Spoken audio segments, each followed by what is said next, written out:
টানা 4 দিনের বৃষ্টিতে শরীয়তপুরের জাজিরা উপজেলার পূর্ব নওডোবা পদ্মা সেতু প্রকল্পের রক্ষা বাঁধের প্রায় 200 মিটার অংশ পদ্মা নদীতে ধসে পড়েছে। পদ্মা নদীর স্রোতে ভাঙনের তীব্রতা বেড়ে যাওয়ায় ঘরবাড়ি সরিয়ে নিচ্ছেন ভাঙন কবলিতরা। সোমবার দুপুর 3টার দিকে এই ভাঙন শুরু হয়। পরে বিকেল 4টার পর ধস ভয়াবহ আকার ধারণ করায় দোকানপাট ও স্থাপনা নদীতে বিলীন হয়ে যায়। এমন ভাঙনের ফলে স্থানীয়দের মধ্যে আতঙ্ক ছড়িয়ে পড়েছে।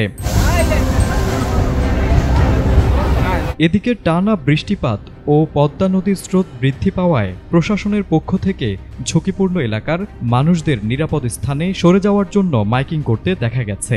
স্থানীয়রা বলছেন, পানি উন্নয়ন বোর্ডের গাফিলতির কারণে এই ভাঙনের শিকার হয়েছে পদ্মা পাড়ের মানুষ।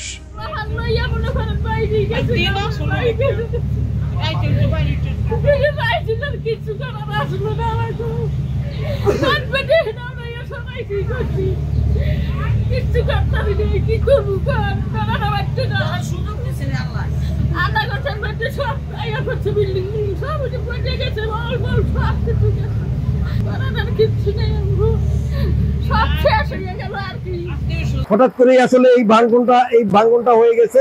ইভেন অনেক মানুষের বেশিরভাগ ঘরবাড়ি আর আসলে সরাইয়া ছাড়তে পারে না।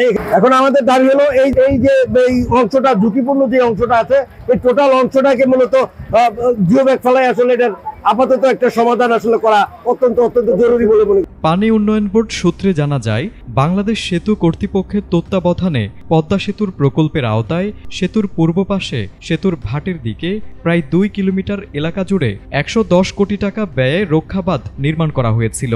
পরবর্তীতে এর সঙ্গে যুক্ত করা হয় নদী শাসনের বাঁধও। কিন্তু এসব বাঁধ নির্মাণ করার পরেও দুর্ভোগ কমেনি পদ্মা পাড়ের মানুষদের। News desk, ATN Bangla.